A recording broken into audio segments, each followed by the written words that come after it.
Did Charles mention anything? So obviously he's a good cop, but from my understanding, a lot of this is done with bad cops that look I've heard that they get paid like 15 grand to look the other way when shipments come through. Did he talk at all Um, about any of that or yeah, no, I mean, there's definitely so there's this like I call it a symbiotic relationship between the biker gangs and the police. And so, and obviously, my big disclaimer, not all law enforcement, right? Yeah, yeah, of But course. there's definitely law enforcement that will work in conjunction with the biker gangs because, and I covered this pretty well in The Last Chicago Boss, which showed the relationship between the Chicago Outlaws and specific factions of Chicago police.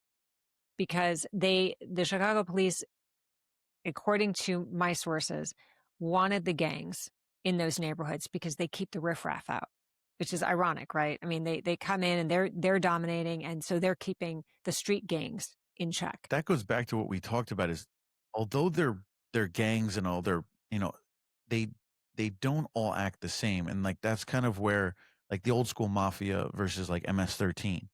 Like Right. some are have some don't wanna mess with the local people. Some wanna fly under more under the radar, and was that similar in Chicago kinda deal with the biker gangs don't typically wanna cause a whole big scene or do some gruesome murder, you know, anywhere or do some initiation thing where they gotta kill somebody, and then it just draws a lot of attention to them.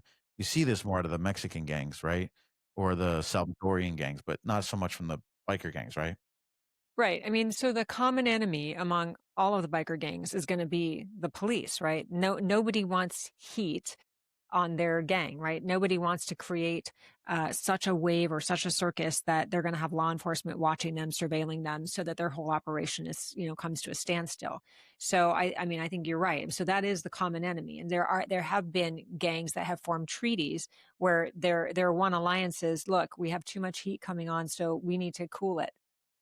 If you're new to the show or haven't subscribed yet, click the like and subscribe button below as it helps with the algorithm so you'll be notified when new and exciting episodes come out.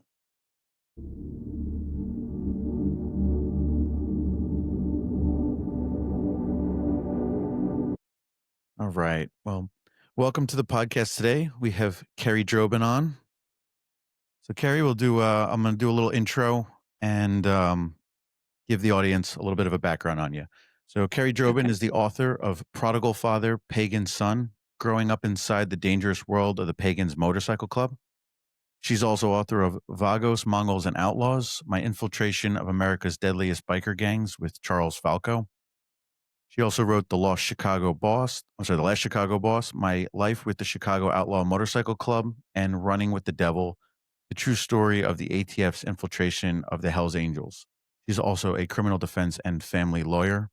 And I believe you also have, which we'll see if we can maybe get into, but you also have another book that's kind of about, um, I guess, people being, I guess, being sociopaths, so to speak.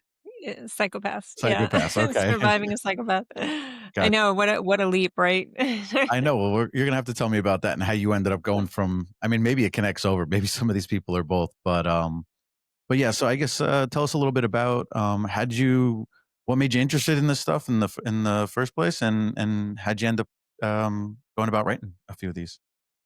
Well, first of all, thank you for having me on your show. I always enjoy, talking about, this stuff and how I got involved in it. It really is kind of an odyssey. It was not ever anything that I planned to do. I was actually writing suspense fiction, before I was approached by the undercover operatives in Operation Black Biscuit, which formed the basis of my book, Running with the Devil. They approached me while they were still working undercover, and I was a criminal defense attorney at the time, and they asked me to write their story. And in my initial reaction, because I knew absolutely nothing about biker gangs, Hells Angels, anything, was no, you know. Um, These are not the people I was thinking I was going to be getting involved. yeah, I'm like I had no like No, and at the time, I mean, this is the funny sort of backstory of it. I was married at the time to an undercover detective, and so we were sort of like the Hill Street Blues couple, where I was doing the dark side of law, and he would I was letting him out, he was capturing them. So it was not good for the family dynamic, to be doing this. So I said no, and then they continued to approach me with it, and I thought, okay, fine, I'll try it. And so that sort of launched my whole career into true crime and into investigating outlaw motorcycle gangs, and starting with the gold standard, the Hells Angels, which was, might as well go big, right? So I literally got deep involved into um, the undercover investigation. It's an incredible story. It's sort of a story within a story, but learning about how the operatives did this. It was a landmark criminal investigation. Nothing had ever been done like this before. So it was sort of prophetic that I wound up writing the story, because there at the time there really weren't any other books other than Billy Queen's book Under and Alone, where he infiltrated the Mongols. So there wasn't really a guide post, for me to follow. So anyway, that book sort of led to writing about other outlaw motorcycle gangs, rival club members, and Prodigal Father Pagan Son, where I wrote about LT, who grew up in the Pagans Motorcycle Club, and what it was like to grow up in an outlaw family, what it was like to be recruited by LT's father was the founder of the Pagans Motorcycle Gang. And so I interviewed him for 2 years to find out what it was like to grow up in that kind of organized crime family and be recruited by his father's nemesis. So it was a really interesting, fascinating ride. Yeah, I Long mean, answer. no, no, that's actually, so that was one of the things that really kind of made me want to reach out and talk to you. Was so I'm from New Jersey, and New Jersey's not the biggest state, but it's very diverse. And so most people, when they know New Jersey, they know, okay, Newark, stuff like that. But very few know about Southern New Jersey, and how down in Southern New Jersey, where you have the Pine Lands and all stuff like that, but it's basically the home of, really down in, I guess it's based out of the Philly chapter, but that's really where the pagans hang out. That's where their stuff is. And so one of my really good buddies, he rides motorcycles, and I would go riding with him, and we would end up stopping at all the places, and we would see them all the time. You come into a bar, they roll in 5, 10, 15 of them deep. You're riding on the road, they'll ride in 20 of them together, et cetera. So, yeah, so we run into them quite a bit. And so that kind of made me, when I saw that, I was like, okay, this is really interesting. And then, we'll get into, I guess, but like, just so much of, I think a lot of people knew that there was a war going on between the pagans and the Hells Angels, but I don't think a lot of people necessarily know a bit of the details and how, and like what kicked that off with, I was with LT's dad, right? And stuff like that, that Mhm. kind of Right. caused all that issues. So, so yeah, I guess what is a little bit of the story on LT, which is Anthony Menginie, right? And Right. what's his story, and how does that intertwine for the pagans? Yeah, so just a little bit of background. I mean, the Pagans is they're the outlaw motorcycle gangs sort of divide themselves into the big five. So there's the Hells Angels, the Pagans, the Outlaws, the Bandidos, and so they're all vying for the same territory, because that's sort of the name of the game. The more territory that you have, the more power and domination you have over other gangs, and so each one of those gangs has that objective, but they're formed on different coasts. So the Hells Angels was formed on the West Coast, the Pagans was formed on the East Coast. So they're dominating different parts of the East Coast, and they're sharing that domination. Well, I shouldn't say sharing it, but they're both in sort of line with the Outlaws, which are also on the East Coast. So with LT's story, Anthony Menginie, he contacted me shortly after Running with the Devil came out. And it was interesting, because when Running with the Devil came out, somebody had said to me, "Don't be surprised if you get contacted by a rival gang to write their story." And I said, no way. That's never gonna happen. Now, were you nervous? I mean, And at that so, point, were you nervous at that point? If you're writing about rivals, like you're gonna have an issue, or no, that you were never you really. know, I I think in some sense I was almost too, I mean, I was too ignorant really probably to be nervous at that point. But no, I mean, with LT, I mean, LT's approach was, he grew up in this pagan motorcycle family, and his father was the founder and the head of the Pagans. And so when he contacted me, he said, I have a story to tell. And it was really interesting because he had never really shared that story with anybody. And so I felt very sort of honored and privileged to be that conduit for him. And that's sort of how I took it. So I really didn't have any fear when I was working with him because he was, you know, very, very trusting. We developed a friendship. We still are friends to this day.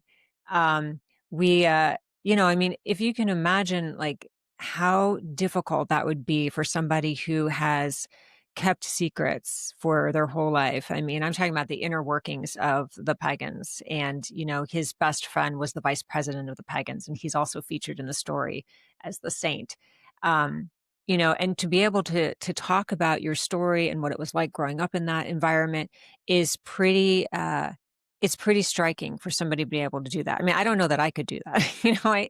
I couldn't like find pieces of my life that I'd be able to share with a complete stranger, so it's pretty impactful. So when I was working with LT, we would speak almost daily for a couple of hours, and I would listen to his story, and I would be writing it on sticky notes in my closet because the time difference, right? He's calling from Philadelphia.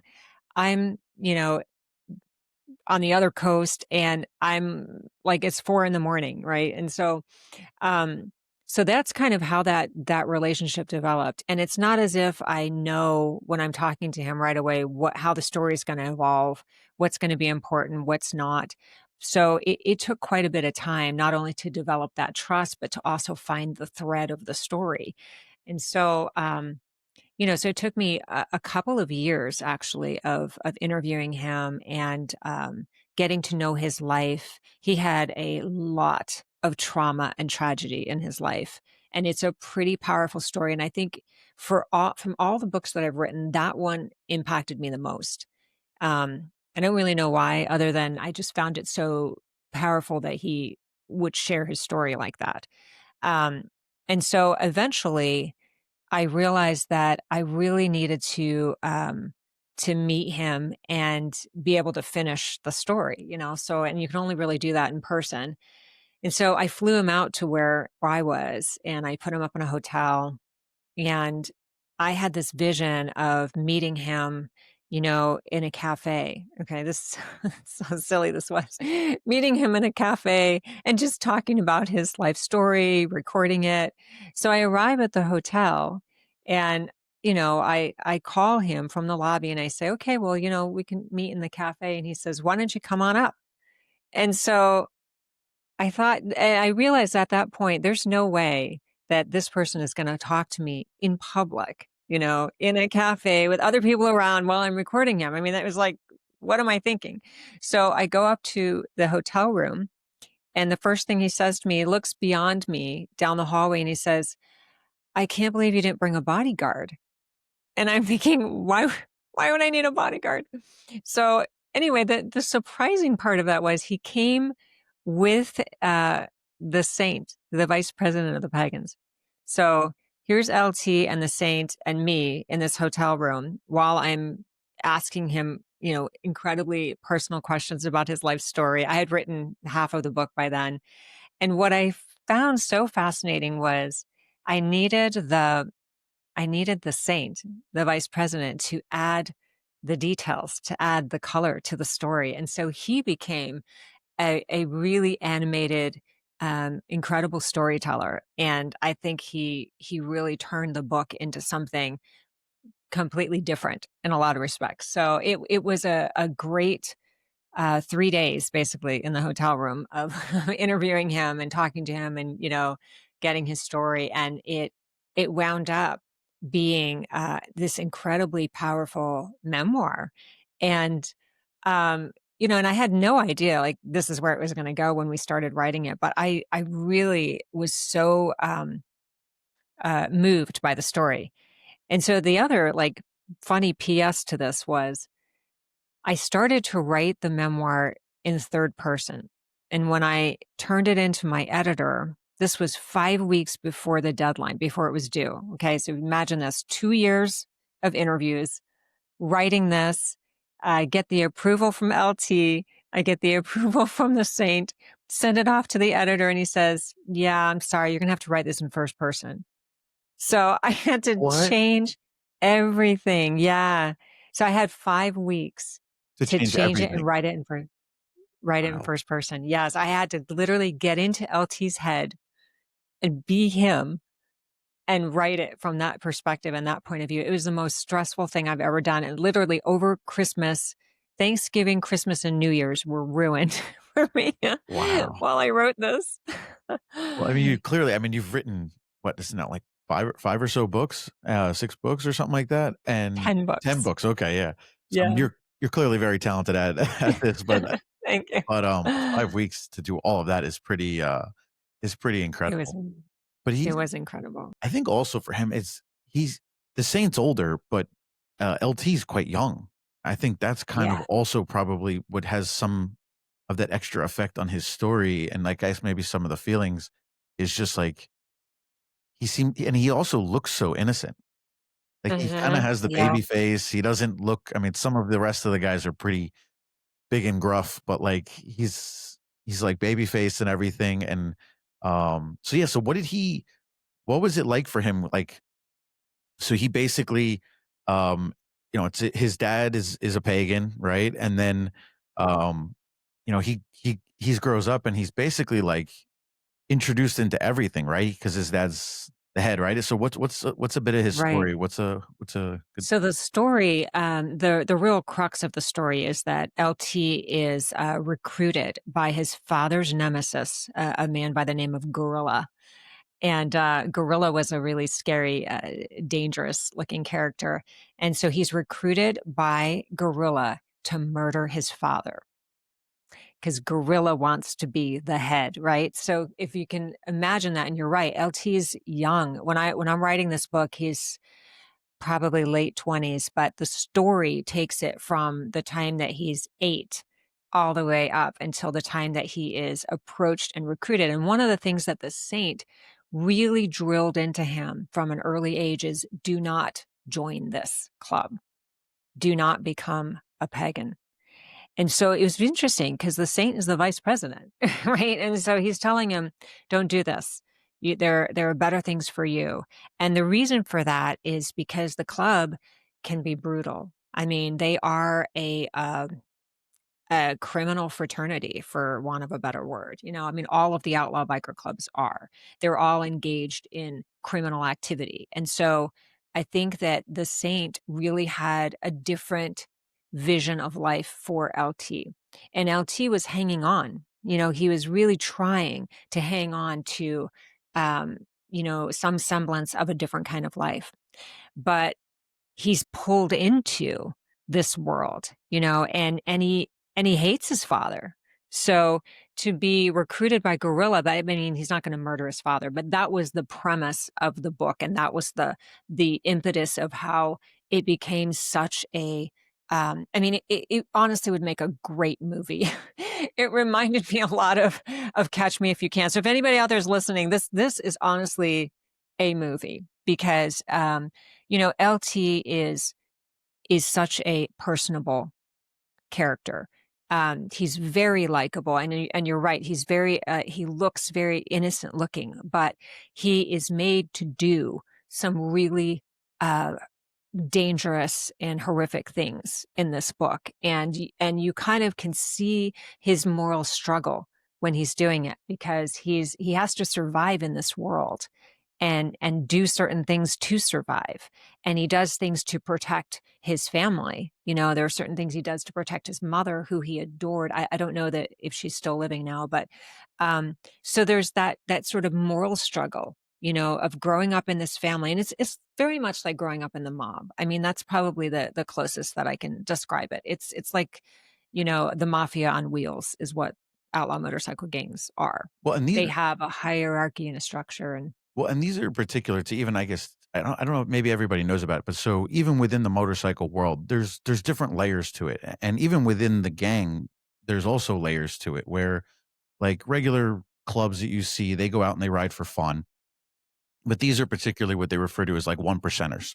They are the 1% where I think a lot of this came out of when these guys came back from Vietnam and all that stuff is where a lot of that started, right? And they just basically were, the government has their rules and we don't really like following a lot of them. And so they kind of have this outlaw, like, we make our own rules kind of attitude in the way they go about it. So then there's an aspect to them, right? That, like, you can, like, getting prospected, right? I mean, it takes a little bit of while. There's a lot of trust. A lot of times there's people who just ride with the club, right? And then there's like an introduction where sometimes then there's start involving, like, but you don't get right into dealing all the drugs and everything else and all the hits right right. away, right? Right. No, I mean, you raise a really good point. There is definitely a distinction between what you would call the outlaw motorcycle members versus the motorcycle enthusiasts, right? And they're not the same. So if you're part of an outlaw motorcycle club, you are wearing the designated one percenter insignia, the patch, which was really sort of the American Motorcycle Association coined that term. They are the 1% of motorcycle enthusiasts who commit 99% of the crimes. So Yeah. that's like how that came about. But you're right. In order to become an outlaw motorcycle member, you have to prospect, and prospecting. I mean, well, first you hang around, right? You hang around the club and you decide whether or not the club is for you, the lifestyle is for you. It's a 24/7 lifestyle. So you cannot just be a member sometime. If you become a made member, it's like the mafia, you are in there, until you're out bad or they kick you out or there's some other reason that you're out.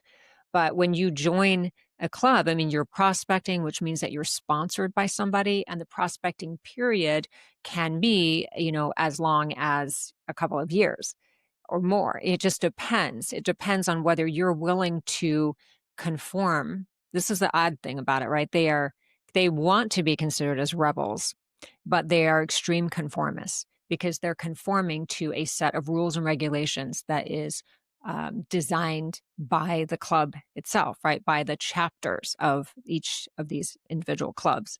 And so the chapters, I mean, the clubs have constitutions, they have bylaws, they have rules by which you can become a member. So when you're prospecting for the club, you're doing really anything that the sponsor tells you to do. I mean, anything from beer runs, to standing out in the heat for hours at a time until you're almost dehydrated, to, committing, I don't petty crimes. I mean, whatever it is, right? Because you're passing loyalty tests to convince the members that you are worthy of becoming a made member. And so then when you have passed all of that, then you are patched in. And patched in means that you are now considered a member of the club. And so you get to wear the insignia of the club. So you're wearing the patches, which are the club colors, and the jackets and the uniform, so to speak, of what the club designates you. And that's how they identify each other. So they want to be identified as a pagan or, as whatever club they're from because they're territorial. So if a pagan is found in territory, for example, that is designated Hell's Angels, there's going to be hell to pay, no pun intended. Yeah. So that's how they sort of, align themselves. So all of these clubs have a similar rank and file structure. And it's borrowed, as you indicated, from the military, from police agencies, from scouting, from all of these organizations that have a structure and a way to climb the ladder. So that's why I called it a criminal fraternity, because it very much is that way. You're prospecting, you're being hazed, you're joining into the club. And so that part is really interesting. And the criminal element of it is, I mean, you'll hear this from club members, if somebody goes out and does, a murder, for example, the club will say that it's not a sanctioned club activity. So therefore, they are not an organized criminal unit, so they're not gonna fall under RICO, for example. So that's how they sort of yeah. So, so that's really their defense, I guess, is the way. So but it is a, you And does that know work? You're a lawyer. I mean, obviously, Giuliani and all them came up with RICO, and it's really been instrumental in being able to take down large organizations. As a Right. lawyer, I mean, does that usually work, or that's just what they like to claim, and it just doesn't hold up when you can prove that there's connections to a larger entity as a whole? Right. Yeah, I mean, I think it's, the onus is on the state or the prosecution to be able to show that this is an organized criminal network, that they are engaged in criminal activity, they have their minions that carry out the criminal exploits, and so you're right, you have to link it, and it's at first, I think it's easier now, but at first it was really difficult to do that because they had to find a way to infiltrate these clubs, these very tight knit clubs that had all these loyalty tests and structures and things. That's why they're identified. They want to know who's a member of their club, right? Yeah. So, at the time, law enforcement would try to infiltrate the clubs. They would go in undercover. They would pose as, members so they could get intel and information. And some of these clubs, are pretty clever where they use women in positions of intelligence, so like women sometimes are dispatchers in law enforcement agencies. They are the mules, so they carry the drugs, they carry the weapons, they take the fall for a lot of the members, so it's difficult to be able to connect the dots, but they do it, and I think now it's a lot easier to do it because we have a lot more resources to do it. So I think that RICO is sticking and, but, their defense is we're not a criminal organization. We have nothing to do with whatever they're doing over there, which is, drug running, extortion, prostitution, murder, you name it. Um, But we're not doing it. but We're just a club. it does seem like, if you think of, like, a typical, like, I don't know, Sinaloa or something like that, there all structures, I think all human structures, we tend to make some form of pyramidal hierarchy, right? Just for decision-making efficiency and everything like that. But from all of the things, the motorcycle gangs do seem to be like a flatter structure. Like, they do seem to, like, have their own chapters, and although they do report up to the larger one, it does seem to be flatter than some, like I said, maybe the Mexican, cartels or Right. stuff like that. Right. And I think that's the difference between organized criminal enterprises versus street gangs, for example, or um, cartels are pretty organized as well, but you have like prison structures. You have the Mexican mafia, for example, which is really based. It's run out of a prison, but it has to be organized in order to control the members and to control, um, you know, for a lot of them, it's drugs, but controlling the money flow and the money source. So I think anytime you have a lot of profit in an organization, you have to have a way of managing that and controlling the people in charge of it and making sure that that structure is in place. So you're right. There's a big difference, though. I mean, if you look at street gangs, which a lot of these organized criminal enterprises will recruit from street gangs and bring them into the fold and train them. But street gangs don't have that structure. Their territory is the street, and they don't have like a they're more about terror and terrorizing their particular street, and so they're not really organized in how they're drug trafficking and doing all of the other stuff. So there is a huge difference between the two, and you're right, it is very structured. I mean, every outlaw motorcycle gang has the same structure, which is they have a mother chapter. They have chapters in each state or even each city. You can have different chapters that form, and those chapters have a president, a vice president, a secretary treasurer, an enforcer or sergeant at arms, and there, so you go down the chain and then you have the members, and then you have the prospects, and you have the hangarounds. So yeah, there is definitely a hierarchy to keep everybody in place There are also, ways to signify um, moving up in the club, for example. All the patches I talked about, how you earn your patch when you become a member, but you also earn different patches for the different things that you do. So, for example, in some of the clubs, there is a club within a club. So, like the Outlaws, for example, will have a special club, which, I can describe mostly as assassins, right? So you have you have the Outlaws, and then you have they have lightning bolts as one of their patches, and the lightning bolt is a symbol of, hey, I've killed somebody. I've killed for the club. So they become the SS club, which is the secret club within the larger club. So you can see how that can kind of become an even more secretive, structured society within a society. So it's really interesting how that works. Yeah, I mean, that almost kind of reminds me, I mean, like, if you look at the CIA, right? I mean, then they have ground branch, like, they have different affiliation kind of, um they have subgroups or almost like either they're subcontracted out or but they have, more of, a relationship or more of a loyalty, that subgroup to that main group or whatever. So I guess, but with LT and them, the big thing was, so how does his dad go from being a pagan, being the head, and then he ends up switching to the Hells Angels? I mean, and I mean, obviously that was gonna cause major issues, which is when you Right. get, like, the Hellraisers. How did we end up getting to, like, the Hellraisers Ball?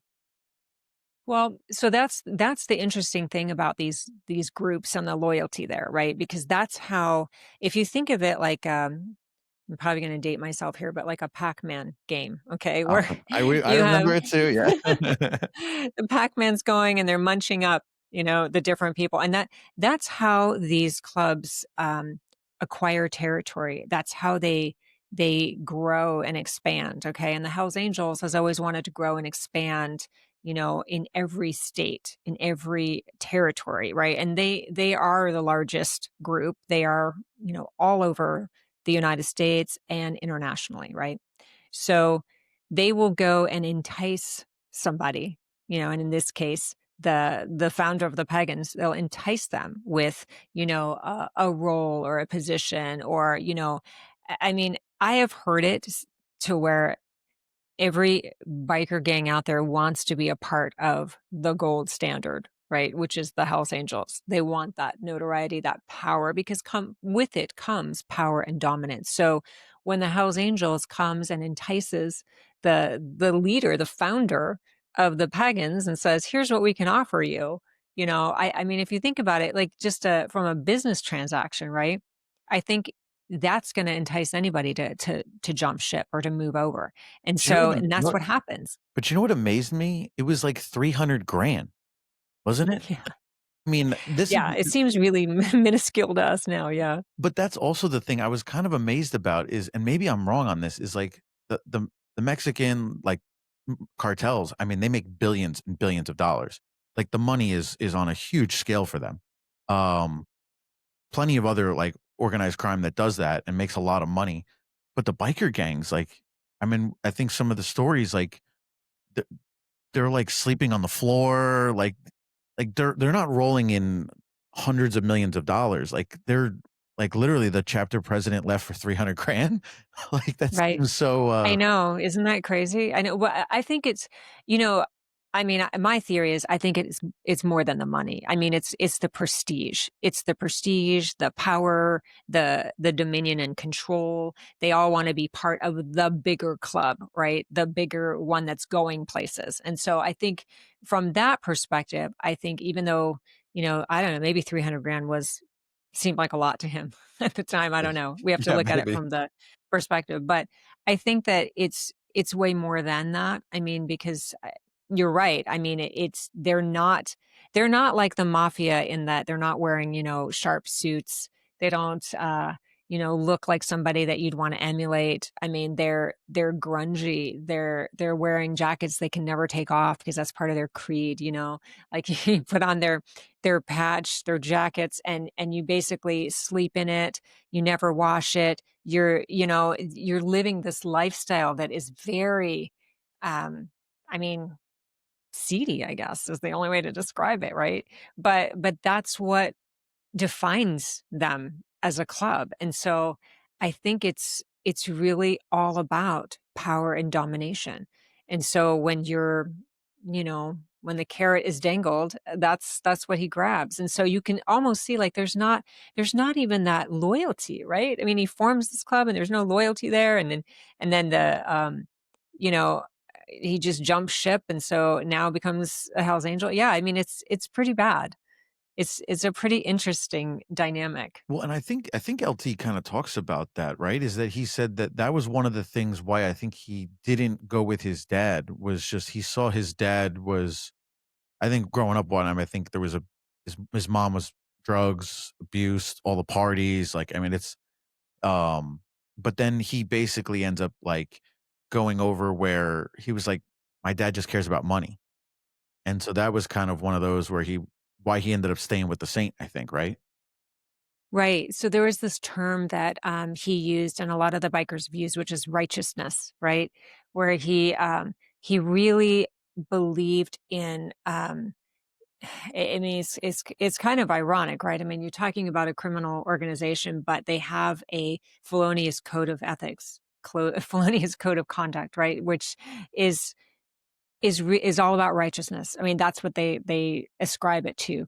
So what he saw in his father was somebody who was a hypocrite, somebody who really had no loyalty at all to the club that he started, so that everything that he would talk about really had no meaning to LT because it wasn't the truth. It wasn't honest. And so yeah, so that was a really big deal for LT, and it was a big deal for the saint. It was sort of, you whatever you do in this world, make sure you do it with honor, right? You do it because you believe in it. And that was really the driving force behind him, which is really quite striking given the world that LT grew up in. I mean, he saw his mother being completely abused. There was a lot of domestic violence.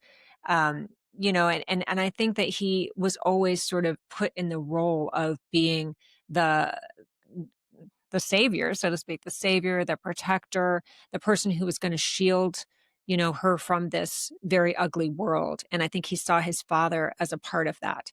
But, so it is interesting, and I think that's one of the reasons his story is so compelling, is that he takes that position on so many things that he gets involved in, um, including the final chapter, which I don't wanna spoil for people, but Okay. it was Definitely go read the book. Yeah, you have to read the book, but that final chapter is pretty compelling, and I had to rewrite it about 5 times because, I always said to LT, I'm like, I'm not operating here as your lawyer, but I'm gonna put my lawyer hat on, and I'm gonna tell you, you have to be careful. Be careful with how you tell me the story because I'm gonna be careful with how I write it.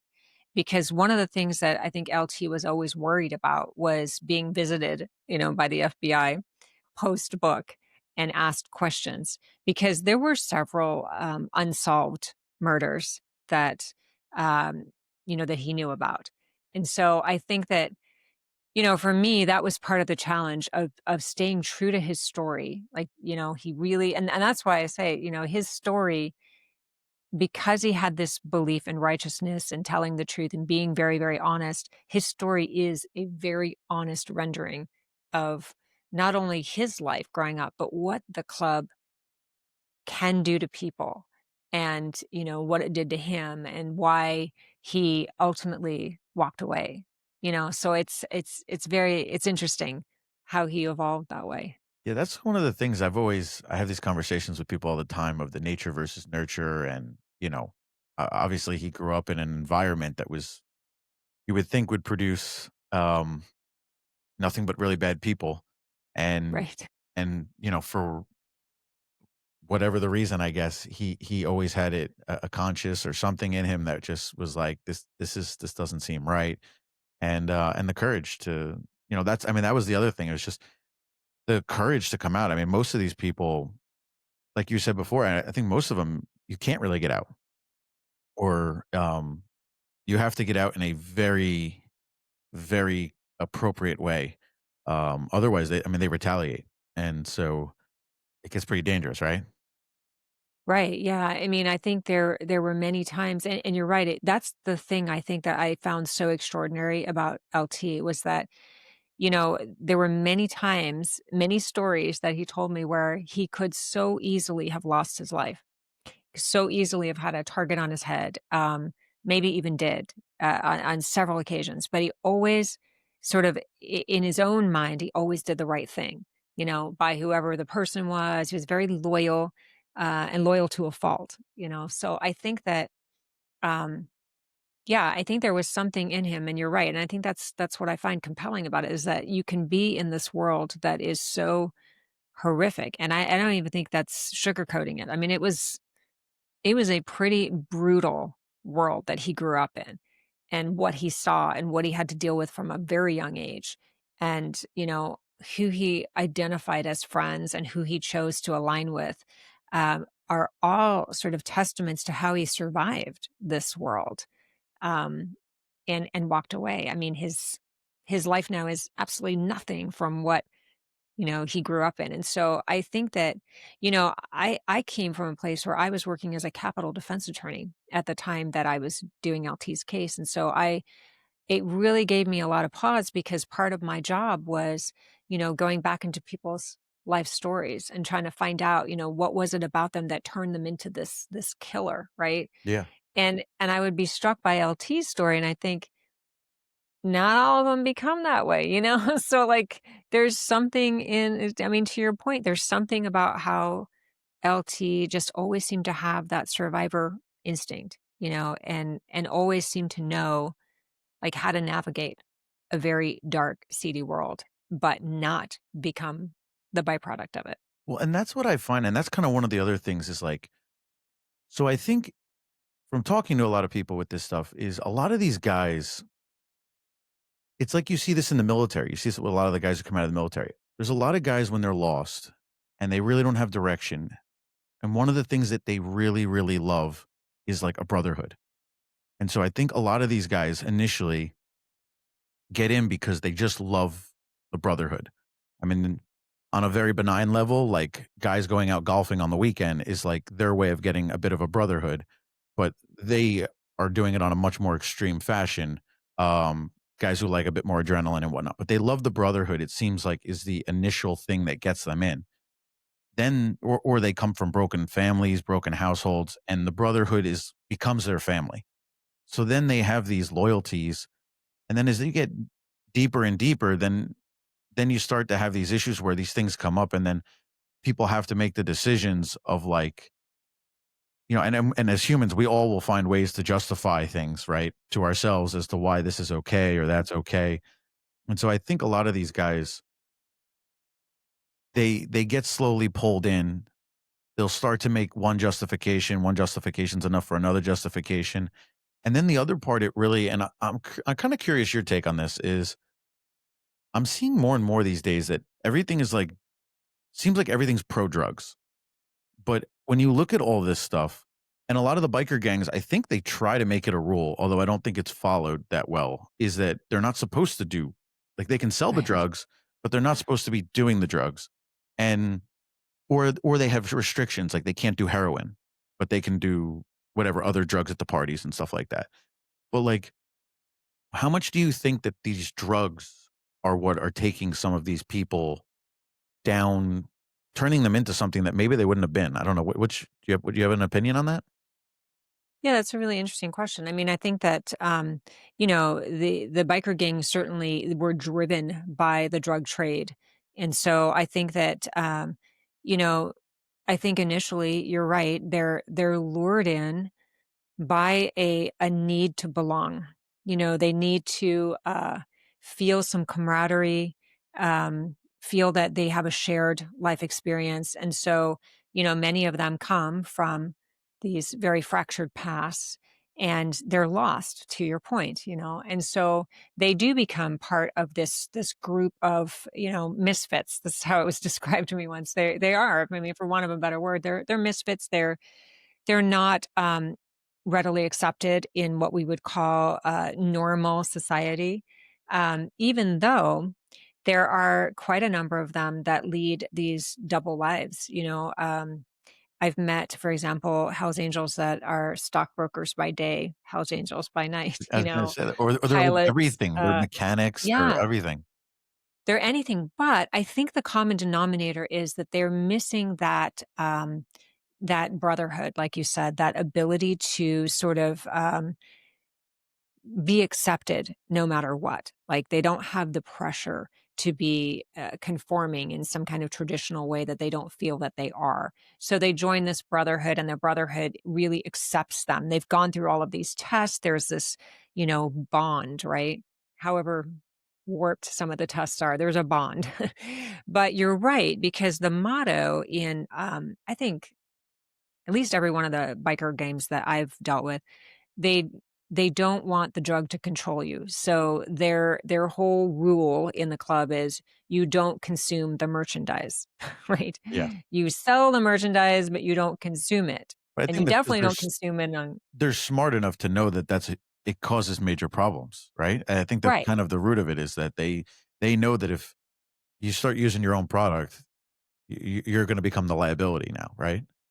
Absolutely. Yeah, you become the rogue, right? And then you have to be dealt with. And then you're bringing heat on the club, right? Because now law enforcement is watching you, and they don't want that. And so those are really the reasons. I mean, I don't know that it's bad for you, and we don't want you to, become the byproduct of this drug. I think it has a lot more to do with practicality, right? I mean, this is money. You can't consume the money. We need the money. You're going to go out and sell it. And we need people to be able to follow our orders. And so if you're high or you're consuming the merchandise, you're basically stealing from the company, is how they're looking at it.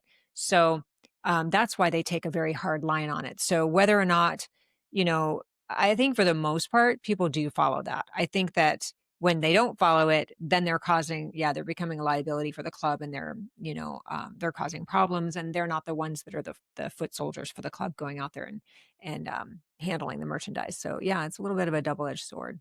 Yeah, but I also meant, like, I believe in LT's story, like, LT's mom, not his dad, but was, like, with another guy, and he's they end up, like, they have these parties or they do the drugs or whatever, but then I guess my big question would be, I just wonder is, like, if these people were not on the drugs, would they be necessarily making the decision to beat the crap out of their girlfriend or their wife um, or just make all the poor choices? You know what I mean? If they were in a non-inebriated frame of mind, would they potentially make better choices? And so that's kind of where I guess, yeah, I just wonder whether or not how much the drugs really impact some of that stuff. And Yeah, you, I mean, it's an interesting question, because I think that there's so many variables that are in that mix. So some of it is in the situation with domestic violence, for example. I mean, some of it, I think you can say is exacerbated by drugs and alcohol. But I think at the core level, it speaks to something a little bit more insidious than that, I think, which is, it's their view of women. Um, Many are misogynistic. Many, in the biker culture at least, view women as property. Um, you see it on you their know vests.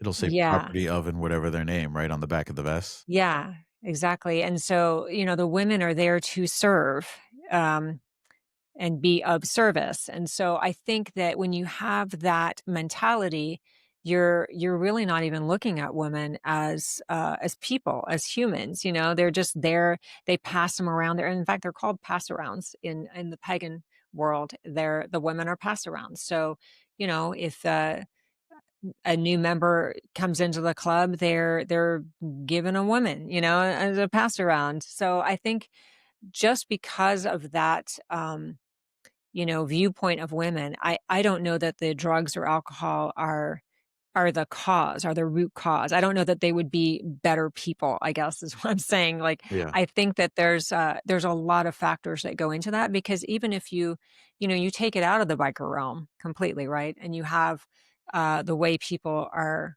are raised just in a quote unquote normal or traditional world, you still have an awful lot of domestic violence. You have an awful lot of toxic relationships. And there's this, I don't know whether that's the way that people are raised to view. And it's not just women. I should say, I'm talking about the biker culture, so I'm using women, but it really can be men or women that are abused, in the square world. We want to call it that way. Um, so I think that it really has multiple factors, but I mean, it's probably exacerbated by drugs and alcohol. But I don't know that you take those elements away, you're going to have really great people that treat each other well. I just don't know that we can say that because we haven't really experimented. Yeah, I think from everything, from at least my experiences, it's just, and it doesn't have to be drugs or alcohol, right? Like you're saying, I mean, it's broken people in general, and I mean that comes from a lot of different things, and it's crazy. Some of it also comes from really good families. It doesn't always have to be broken families, but you have people who have like major insecurities, and then those lead into just behavior and stuff like that that um, is toxic and stuff like that. So yeah, I mean, it's definitely quite interesting. Yeah, what leads to all that stuff. But so you end up working with um, Falco, and he ends up. How does he end up infiltrating? Because this is the other part that's amazing. He infiltrated 3 different biker gangs, right? Yeah. And this, I think, will also tie back into where some are on different coasts. I'm guessing that's the only way he was able to do at least 2 of them, right? But how does that work? How do you end up doing that? Yeah, so Charlie Falco, who is the subject of Vagos, Mongols, and Outlaws, and that was made into a television show now, Gangland Undercover. So if anybody wants to skip the book and watch the show, it's streaming on Hulu now. Okay, but we also recommend to go check out the book too. It's probably got more details, but yes, go Yeah, on. please read the book. Definitely read the book because season 3 was never made, and that, in my opinion, is like the best part of the book. But so Charlie Falco was got into this because he was working off charges, drug charges, and the way that he worked it off was his handler said to him, um, we'd like you we really need to get more information on the Vagos who were, basically terrorizing San Bernardino in California. And so he said, so Charlie he's a really tall, very imposing, striking figure. Okay. And so the Vagos is predominantly Hispanic biker gang. So, so you can imagine asking somebody like Charles, "Hey, we'd like you to go infiltrate this predominantly Hispanic gang, and we don't have a roadmap. We don't have any way for you to do it. We don't even have a bike. Okay, they did not even give him a motorcycle Really? to go and do this. Yeah, so." I mean, long story short, They must have had somebody to give them some direction, right? Because there's some no, things so if you here's do, a they're complete giveaways, you know? I know. Well, I think to Charlie's credit, um, he was absolutely brilliant in how he interacted with people. I mean, he had a really street smart sense of infiltrating people. And so I mean, he did this, I mean, to his credit, he came up with how he was going to do it, where he was going to meet them, how he was going to get inside. And he winds up so deep into the Vagos that he actually gets a gangland confession from one of the main players. And he gets this on a recording and winds up testifying in this trial that brings down this huge, it's like topples this huge organization. And so but so that's like the end game. So the whole story of how he gets that is really incredible. And he's really probably, I think he must be the most famous government informant out there. But he winds up infiltrating the Vagos, and then he, as you said, he starts to infiltrate the Mongols. And then he actually doesn't even only infiltrate the Mongols, he does it by forming a chapter where he literally has like 5 people in his chapter, the Mongols. And he manages to convince like the other chapters that he's there. He's there, he's a legitimate chapter, and it's so I mean, the way he does it is also pretty genius, and Well, I don't wanna give it away, but, like I think, like you said, I think some of the stuff they do is like he sets up his own thing, running his. This is where I think the interesting part is where some of these guys they don't all. It's kind of like sometimes my friend's enemy, my enemies, enemies my friend kind of deal. Like they, yeah. um, and I believe I think in his instance, like a lot, like they set up basically where like he was making money doing whatever, and then they want in on the action, right? And so then they kind of relationship wise leverage each other where it's like, oh, okay, I'll give you a little piece of the action here, but I'll leverage, your connections with something else. And I don't know if it was him or somebody else I was watching where they were basically like the gang would steal the cars, and then like the one ATF guy would basically turn around and he had the connections to just move it to Mexico. And so they were stealing cars and then selling them in Mexico and stuff like that. But then that's how they're leveraging that relationship, right? Is that kind of to some degree how that works? Yeah, I mean, I think that kinda goes back to your point of, like, how does he know how to do this, right? And he knows because he identifies their weak spots, right? He identifies what they want out of it, and he poses as that. And so he becomes very attractive to, to the gang. And that's really how he's masterminding all of this. And so he's people want to include him in their dealings, right? They find him because he's very personable. He's he's got the gift of gab. He's definitely he like blends in. And that's the really striking thing. I mean, there's so many close calls in his infiltrations where he really could have been killed or taken out, but he somehow masterfully manipulates his way out of these situations. And so but he winds up going from the Vagos to the Mongols to the Outlaws, and the Outlaws are on the East Coast. They're in Virginia. And so so and that's the part that's not in the series. So if anybody wants to know what happens, they need to read the book. But it's like that's where all of the really exciting stuff happens. Where he's working with the ATF undercover agents, and all of these things start happening while he's trying to infiltrate the outlaws, including he breaks his neck on a motorcycle and winds up I'll just share one story. He winds up in traction. Okay. So he has a motorcycle accident, but he can't break cover. Okay. So he's on his way to a big meeting at the Outlaws clubhouse, and he can't break cover. And so he can't go to the hospital and just like check out and say, hey, I now, I now have to take a bunch of morphine and I can't handle it. So he's got a broken neck, and he still has to ride his bike because he's in character and go to this chapter, this big, shindig in the Outlaws, and show up and participate while he's in massive pain. And all of the ATF agents who are also playing their different roles, they know he's in massive pain, and they're all watching him, waiting for him to pass out from pain, but he can't. He Yeah. has to maintain his cover. So, I mean, these are the crazy things that he winds up doing in order to, you know, hold his cover, get intel, and really fulfill his role in the operation. So he was really masterful. There were so many interesting close calls like that. When you talk to him, like, I guess, how do you like, what is, was he married? Did he have kids? Like, what is his wife? Like, how do you have like a normal life with So your, that is very interesting too. So he winds up at one point in witness protection, and he meets his wife in witness protection. So just think through like how complicated that would be, right? how Like crazy you both have to be? She's like, yeah. right, you're a different identity in witness protection.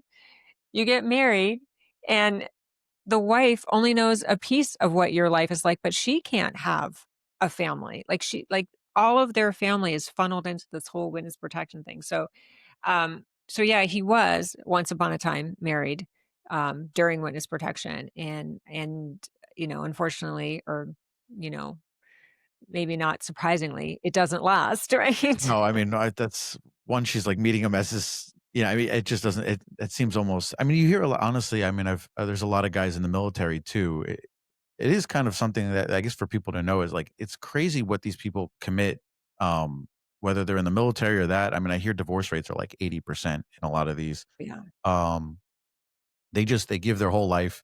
There's so much they're never around.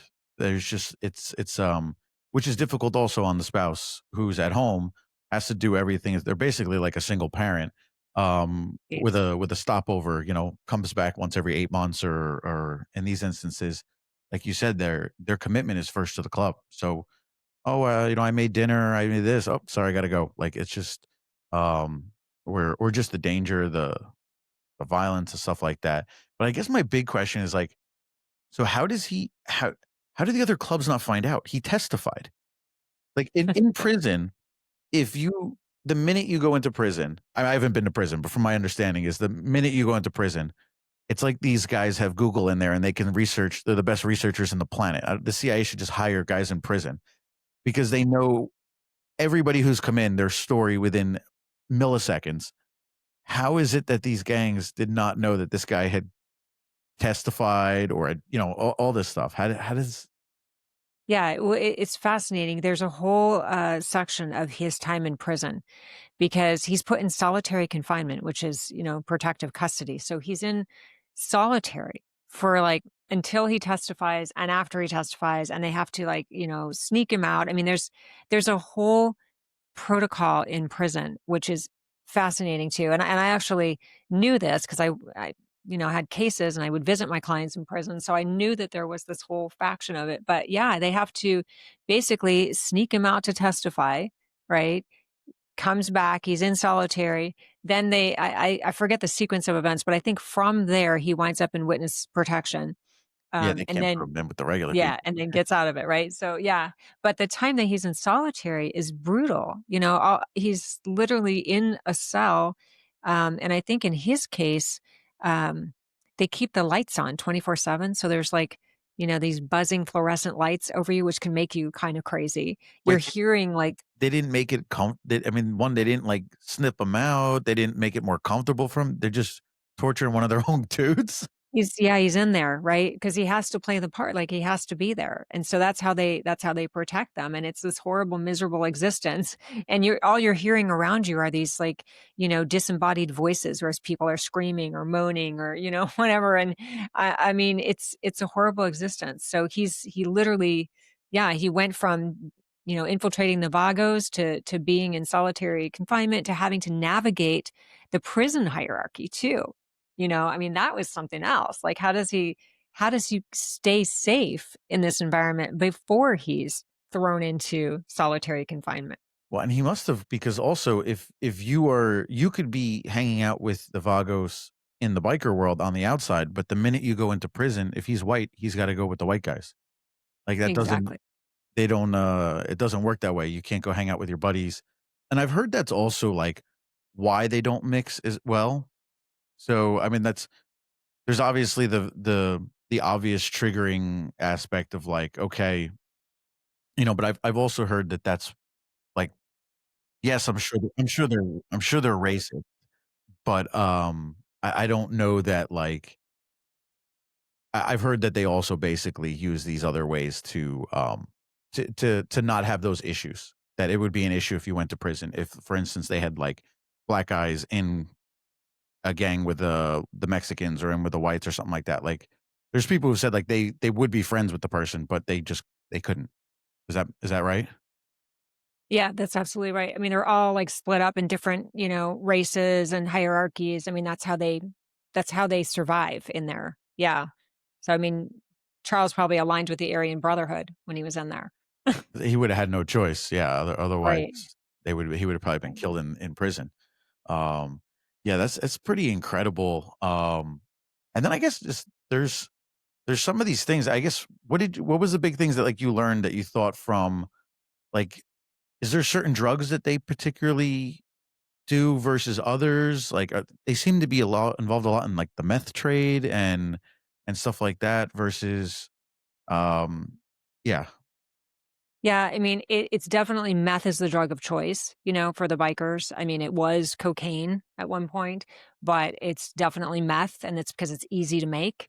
And you don't need. So I was saying that meth is the drug of choice because it's very easy to make, easy to manufacture, and easy to transport. And so, that became the moneymaker for them. Gotcha. Okay, so they tend to focus a lot more on meth. I've heard a lot of arms dealing too. They seem to be involved a lot Yes. in the arms dealing. How Yeah.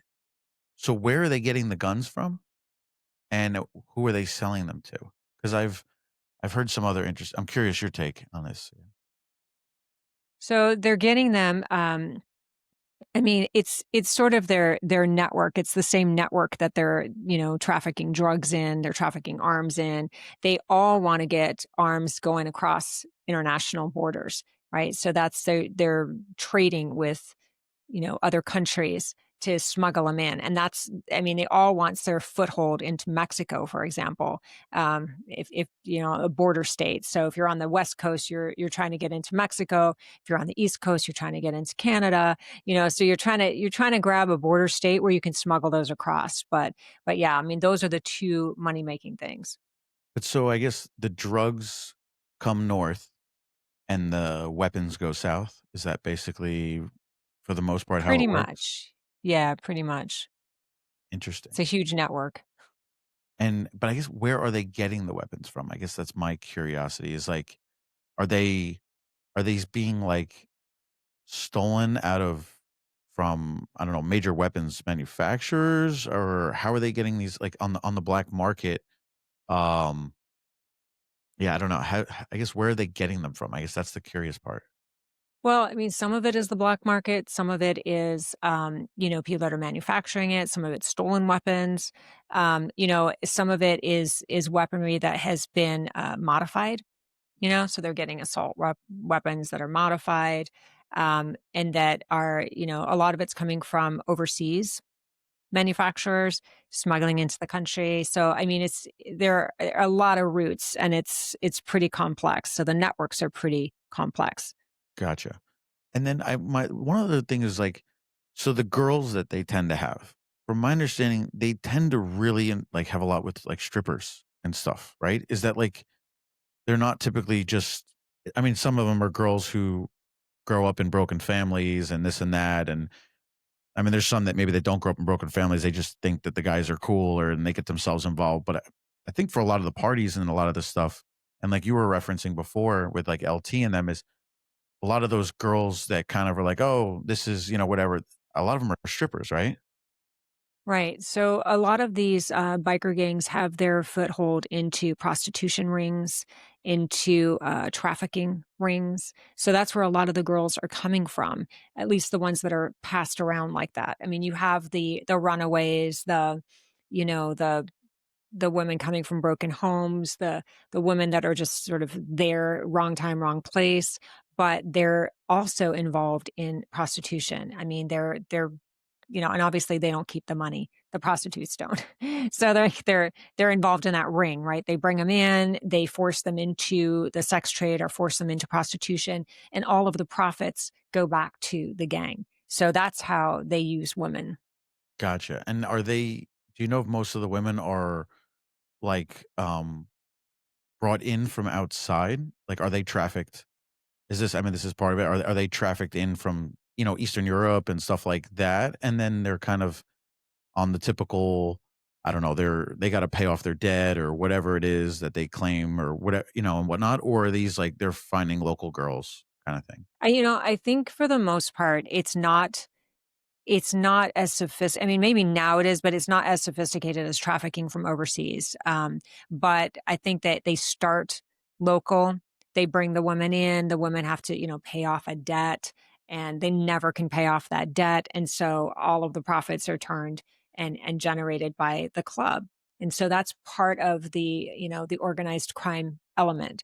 Now, I would imagine it's a much broader scope, where they're bringing in women from overseas, trafficking them. But I don't know that at the time of LT's book that was actually happening. So I think a lot of that was local and bringing them in. Gotcha. Gotcha. And so and location-wise, you said so the Vagos are down in San Bernardino I mean, that's where they're mainly West based out Coast, of, yeah.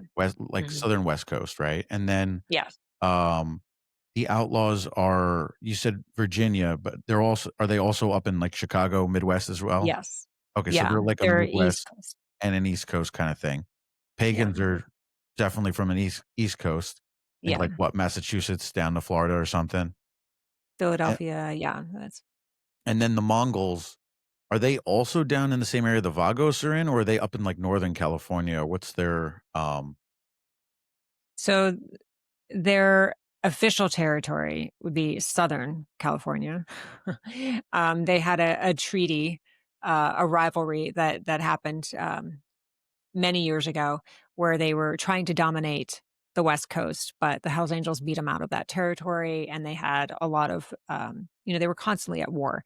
And I should say that all of these clubs are constantly at war with each other because they're all vying for the same territory. So they just happen to land in territory that they're able to claim. So it's like staking their claim in places. So the Mongols, I mean, they all have the goal of reaching out to other areas. So if they start on the West Coast, they all want to dominate, the mid and the East Coast. So that's the goal of all of them. And so when they overlap or when they enter into rival territory, that's when the war happens. So yeah, so Mongols originated in the West Coast, and you'll see them also sort of expanding their territories.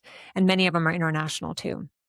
yeah, I noticed that. I mean, there's a lot of stuff with, like, over in Germany, Australia's got a big, um, biker Huge. scene kinda deal. Yeah, it's quite, yeah, it's quite and you would think, I mean, I guess, largely speaking, I maybe just, like, the routes that, they must be vying for specific routes, and, like, obviously, the Southern California, that's, like, the biggest route, right, into Mexico, so that's, like, a huge one to fight over. Um, I'm surprised I don't hear more of stuff in Texas. Yeah, I mean, yeah, that is kind of surprising, isn't it? I mean, you do hear it. I mean, when you're on the West Coast, you hear about it. But I think that you know, because of the proximity to Mexico, I think that, you hear a lot more about it like in Arizona, you hear about it in California. I mean, I think that it's just the bigger the gang, the more you're going to hear about it. But I mean, we hear about Texas because they're on the West Coast. But yeah, it's Gotcha, okay, so it's maybe just same East sort of thing. East Coast not hearing as much as the West Coast. Right. Okay, and then also the Hells there is a route up through BC, right? That a lot of these Yes. bikers use? Yeah. What is that route? Like, is that predominantly I had heard back in the day it was, like, for marijuana, that they were trafficking a lot of through there, but what typically goes up through the Northern Canada route? Well, I think it's still meth. I mean, I haven't heard I mean, it probably changes depending on, the value of the drug, but, I think now it's probably still meth. I know at one time it was cocaine. Um, it's whatever is the drug of choice, whatever's selling now well. But yeah, it's a huge operation in British Columbia. Now is that just for Vancouver and stuff like that? Like, is that just the market there, or is it going from there to somewhere else? I think it's as widespread as they can take it. Yeah, I mean, I think it goes from I think they have their tentacles in, everything. Well, I So just it's going from, Well, I just mean obviously it needs a large market to sell to. So I'm just right, thinking like, okay, obviously big cities, stuff like that. Like I make sense, Chicago, stuff like that, where okay, right, there's a lot of people to sell to. But Canada has such a tiny population. And I think most of Canada's population is over on like Toronto and right. all that. Yeah. So that's kind of where I was just like, I guess it's got Oh, you're wondering, like, with the big gaps of land in Canada? well, like, I Yeah, mean, there's huge gaps of land, but so, like, who are they selling to? You're clearly not like there's not a huge market to sell to in, like, I don't know, Alberta or Manitoba or something. right, right. So it's Yeah, well, I mean, you have to think about, like, any city that is a port city or that's on the border or something. I mean, that's how they're getting their goods, like, shipped across to, the next country. I mean, that's really the goal, and that's why, these gangs want to dominate. It's like if you can imagine a risk board, I mean, that's really what you're looking at. Like, where are the portals that we can transport and distribute our goods, right? I mean, so you're gonna do it across borderlands. You're going to do it wherever there's a port city. You can, get on a ship and get the goods somewhere. So I mean, these networks are huge, and they all sort of work together to get their products distributed. So I think, I mean, you're right. I mean, they're not going to go from, Vancouver across Canada, in the vast wasteland of, well, not wasteland, but, like the Yeah, there's vast, not there's not much to you know, celebrate out there, yeah. greenery, I should say, where it's not very populated. You're right. I mean, they're not going to waste their time with that. They're going to, jump across, on a ship And and transport it. did Charles mention anything? So, obviously, he's a good cop, but from my understanding, a lot of this is done with bad cops that look I've heard that they get paid, like, 15 grand to look the other way when shipments comes through. Did he talk at all Um, about any of that, or Yeah, no, I mean, there's definitely so there's this like I call it a symbiotic relationship between the biker gangs and the police. And so and obviously, my big disclaimer, not all law enforcement, right? Yeah, yeah, of But course. there's definitely law enforcement that will work in conjunction with the biker gangs because and I covered this pretty well in the last Chicago Boss, which showed the relationship between the Chicago Outlaws and specific factions of Chicago police because the Chicago police, according to my sources, wanted the gangs in those neighborhoods because they keep the riffraff out, which is ironic, right? I mean, they come in and they're dominating, and so they're keeping the street gangs in check. But that goes back to what we talked about is although they're gangs and all they're you know, they they don't all act the same, and, like, that's kind of where like, the old school mafia versus, like, MS-13. Like, Right. some are have some don't wanna mess with the local people. Some wanna fly under more on the radar, and was that similar in Chicago kinda deal with the biker gangs don't typically wanna cause a whole big scene or do some gruesome murder, you know, anywhere or do some initiation thing where they gotta kill somebody, and then it just draws a lot of attention to them. You see this more out of the Mexican gangs, right? Or the Salvadorian gangs, but not so much from the biker gangs, right? Right. I mean, so the common enemy among all of the biker gangs is going to be the police, right? Nobody wants heat on their gang, right? Nobody wants to create such a wave or such a circus that they're going to have law enforcement watching them, surveilling them, so that their whole operation is, comes to a standstill. So I mean, I think you're right. So that is the common enemy, and there have been gangs that have formed treaties where their one alliance is, look, we have too much heat coming on, so we need to cool it. We need to like band together, stop this, territorial rivalry so that we can get law enforcement off our backs.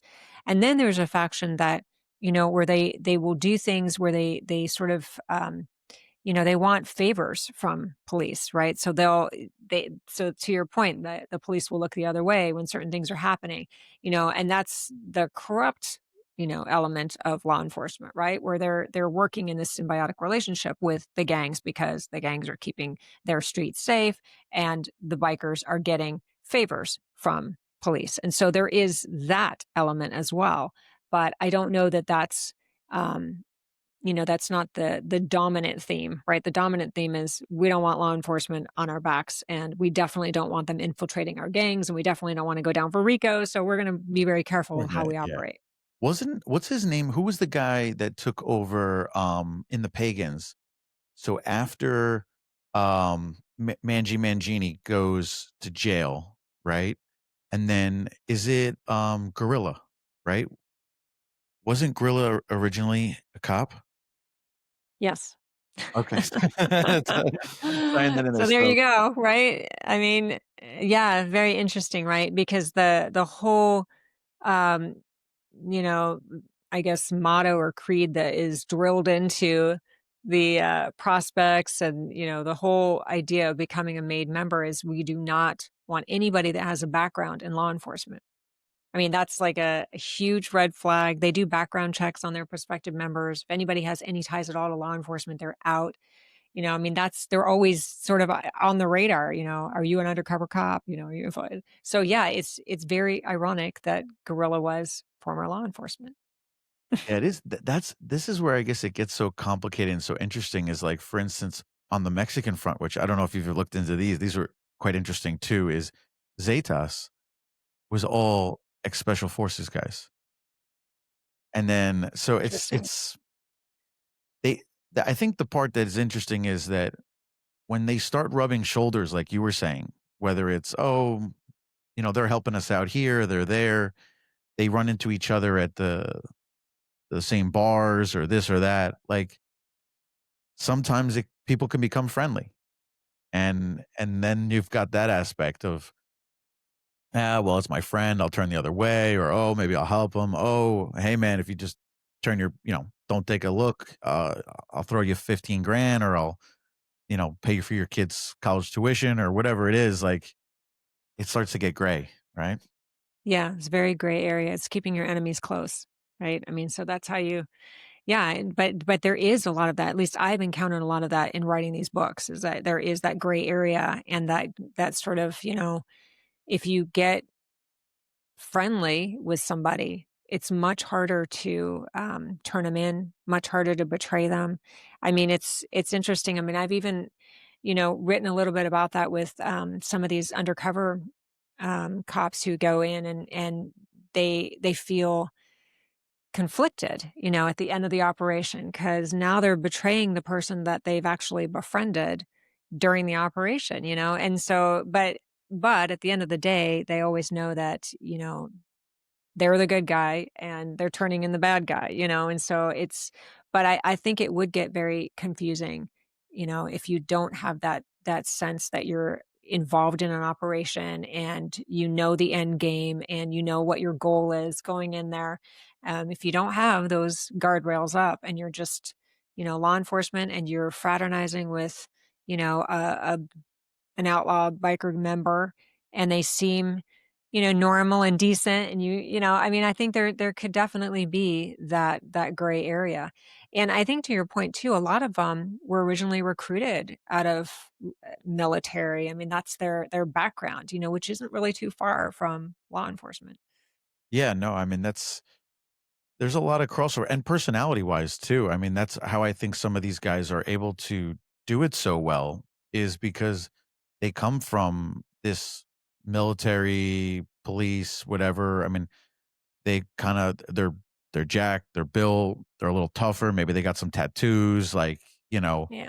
it's just one's got the one moral set for the one, and the other one's for the other. It's quite interesting. So I guess so what are you getting into? What's your next project that you're working on, or that you did that we didn't touch on? Well, so a huge segue, but I just finished a book called Surviving a Psychopath. Um, and it's basically a guide for people to identify um, people with these very dangerous personality traits. So, how to spot one, how to stop one from destroying your life. I did it from a courtroom perspective as well. So, like, what happens when you go to battle in court with a person who has psychopathic traits? What What does that look what is it? like? What is like what are psychopathic traits? I mean, obviously, I think the first thing that comes to mind is just people who want to just kill other people. Is that what it like? Is it like on a murder site, or is this also just people who are very manipulative or narcissistic, or what's the extent of that? Yeah, well, so surprisingly, most do not wind up becoming killers. So I talk about that on the terms of the manipulative scale. They're usually charming, they have no conscience, they have no empathy, no remorse, no guilt. And that's what makes them dangerous because they're in it for the long game and they don't really care, what that does to a person. They're just in it in for mind manipulation and the game, So I think what happens is most people, if they encounter a psychopath or someone with these psychopathic characteristics, because nobody can really diagnose them unless you're a clinician, but if you encounter somebody like that, you're they do a terrible amount of damage to your life because part of it is you don't realize that you've just been conned, Um, so so I basically, educate people on who they are I mean, they show up in intimate relationships, they show up in a workplace, they show up in, politics, it's They're so many everywhere. factions of life. My They're curiosity though everywhere. is it sounds like what and I've had this quite a few in my life and I've had to cut quite a few of them out is, that it sounds like a very selfish person. So what is the differentiation between because there are a lot of people who are just very selfish. Everything is about them and whatnot. Um, you're just you're a means to an end or whatever it is, it's just about them always. What, what's the differentiator between that versus this? Yeah, so it's nuanced. So psychopathy is on a spectrum, as is sociopathy, as is narcissism. And so, so what I always tell people, this is a very simple way to describe it is that every psychopath and sociopath is a narcissist, and not every narcissist is a sociopath or psychopath. So the main difference is um, one is born and one is made. So, so you can't, and so that Yeah, kind of goes to this your goes whole back to the nature nature nurture versus theory. nurture, yeah. So if you're a psychopath, I mean, a true psychopath is hardwired that way, which means that they can never change. They're not going to evolve. They don't, you know, they can't be treated or cured. So there's no point in having therapy with one or and I think the important thing is to that people understand it's not about them. So I've had a lot of people say, well, how did I become a target? I'm a pretty strong person. Well, the whole point is they target strong people. They're in it for the game. And so the stronger that you are, the more intelligent you are, the more accomplished, you're a great target for them. And if you have empathy, you're a target because they love to be able to ruin you and bring you down. And they do it in so many different ways. And so I think that what what I always tell people, the important thing is to identify the characteristic or the trait, not to label them. Because if you label it, it's very limiting. If you say, well, somebody's really selfish. Yeah, a psychopath is extremely selfish because they don't have empathy. They don't care. So they don't actually feel things. They mimic feelings. So it's really interesting when you're in the presence of one, you have that sort of dead eye stare and that sort of strange feeling that um, they're like almost they're mirroring you. So they're mirroring your vulnerabilities. So they literally will be anything that you want them to be. So if you've come out of a breakup, right? Let's say you're on a date and you say to your date, I've had this like horrific divorce, and so but I've recovered, and the one thing that I really could not stand again is betrayal. So the psychopath across the table is like, ah, betrayal. That's the one thing that's going to take her down, right? And so that's the There's a thing. maliciousness to it. It sounds like Yeah. where a selfish person is just they're just selfish, but they're not necessarily being malicious about it. It's just who they are. They can't help it. They're just selfish. But it sounds like this is like um they get a high or a rush off of exploiting or taking advantage or preying on people's either vulnerabilities or stuff like that. It sounds like they go searching for it more than it just is that kind of Yeah, yeah, they're predators. Yeah, and so, like, for example, I mean, if you wanna say a narcissist, somebody who's just selfish and just, everything's about them, you're right. I mean, they're not out to literally, take you down and destroy you, although many of their actions do, but a psychopath is actually they're hardwired to do that. what do Like, you think they're the percentage hardwired to manipulate. so the narcissist selfish person I in my experience it's an unbelievably high percentage. The amount of selfless people is actually probably on the lower percentage. Yeah. Um but these sociopaths or not these psychopaths, what do you think the actual percentage is of people who are that versus just the selfish person? It's maybe 3% of the population. It's very low. But Gotcha. the reason that I wrote a book focusing on that is because it's so insidious. Even though it's 3% of the population, when you are a victim of a person like that, your life is literally destroyed and you cannot understand, like, you can't wrap your head around what has just happened to you. It's like the biggest con that you've ever been involved. I mean, like, imagine the woman that had been, married, right? And they find out that their husband has 3 other wives, and and their all their life savings have been drained. I mean, that's who I'm talking about. And so, it's amazing the percentage is so low, and I worked in capital defense, and I think I probably could only say that I really only ever had one who was a psychopath, and he actually also happened to be a serial killer. So so it's a low percentage. And now what is that with men and women? Do you find, because in one regard, I mean, I think it's probably on both ends, but both men and women can be both be very manipulative. Um, but do you find that one is there's a higher preponderance with it either being in males or in females? No, I mean, I think you can be a female psychopath just as much as you can be a male psychopath, and they show up very similarly. They show up with charm, manipulation, no empathy. I mean, it just, yeah. I mean, you can see it in some of the high profile cases, like uh, Elizabeth Holmes, the Oh my gosh. Theranos That's a good person, one. right? Yeah. Oh, So, yeah, I it's mean, you can see, right? She is mimicking people, even she changed her voice, she changed her I mean, she's the quintessential one. but you know what, that's one that, like, that blew me away because to me, that was so obvious. But somehow she convinced all of these people to give her billions and billions of dollars. I Right? mean, were you, I mean, was that a given for you too? You were like, "This," you could see it in her eyes. They have a Yeah. look to them too, right?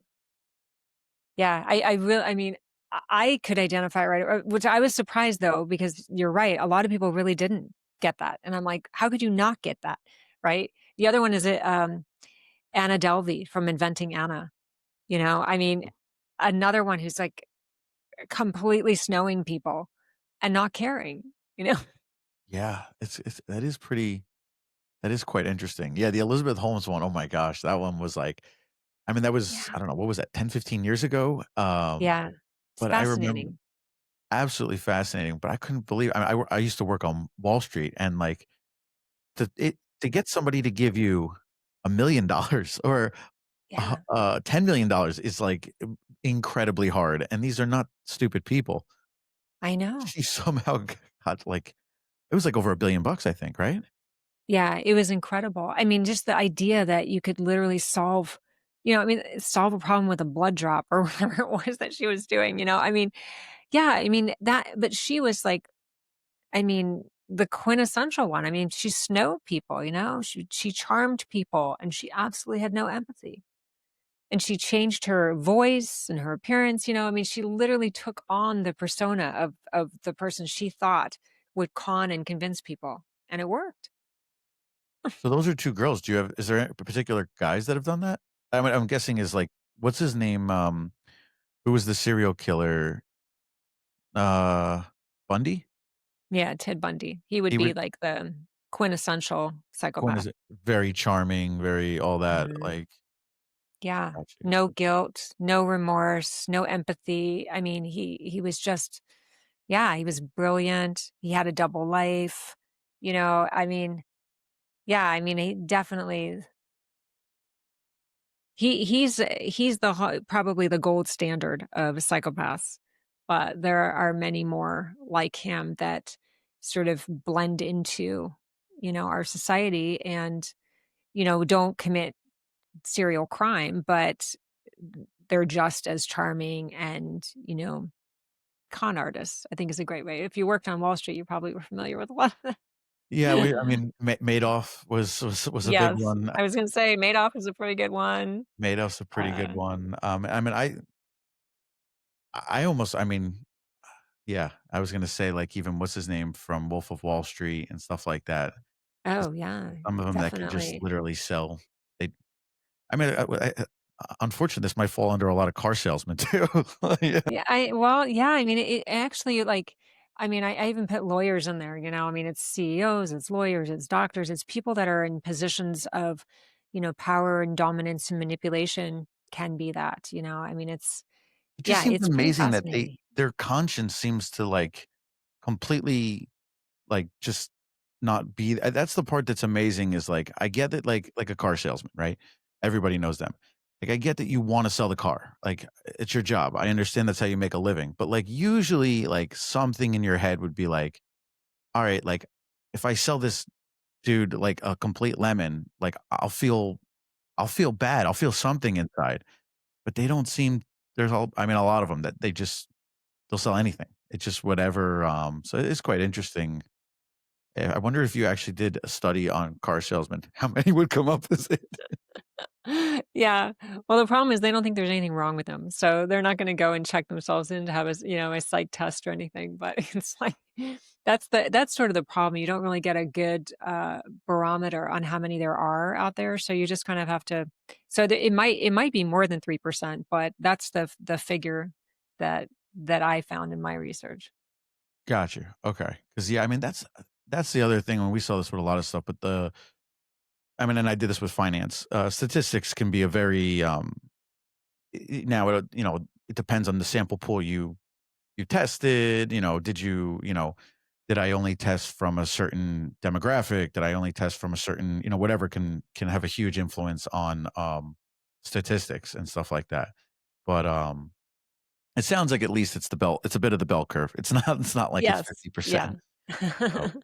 So well, I just wanted to thank you so much for everything and just for everyone who's listening, definitely go check out if you want to know anything about the pagans, it's Prodigal Father, Pagan Son. It's all about Anthony Menginie. You got Vagos, Mongols, and Outlaws. It's all about Charles Falco and him infiltrating biker gangs. Running with the Devil, about the Hells Angels. The Last Chicago Boss is about the Outlaws as well, and Aurora, and that's the name of the book. That's all about these. It was the who treated the movie Theater Killer. Was that kind of what it was? Right, yeah, that's a James Holmes mass shooting. I know. Gotcha, gotcha. Another segue from biker gangs, but yeah.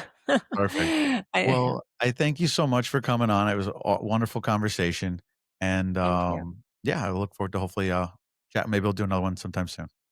Thank you, I appreciate it, it's been a pleasure, you asked some really good questions. Thank you. Eros Expeditions is a sailing yacht charter company excited to give their customers the most unique and amazing vacation where they can travel to their favorite destinations in luxury while experiencing amazing food and culture with family and friends. You get to travel with no crowds and have the flexibility to move at a relaxed pace. The yachts have a full kitchen on board with dining for 8 inside and out and are kept to a limited number of guests, making sure the experience is relaxing and stress free. If you're looking to kick back and enjoy the warm, clear waters of the Caribbean, then the Bahamas, the British Virgin Islands, the U.S. Virgin Islands, St. Martin, and St. Bart's may be right for you. If you're more interested in culture, ancient cities, gastronomy, wineries, and history, then Croatia, Greece, Italy, and France are perfect choices. If you're looking for more exotic destinations, then definitely check out French Polynesia, Mexico, and Thailand. The company began with a love for traveling the world, experiencing new and exciting places, and sharing them with amazing people. Getting to combine them all with sailing, snorkeling, fishing, paddleboarding, and scuba diving makes for the perfect vacation experience. Book your reservation now to experience travel like no other at erosexpeditions.com or andrewsabia1 at gmail.com. Links in the description below.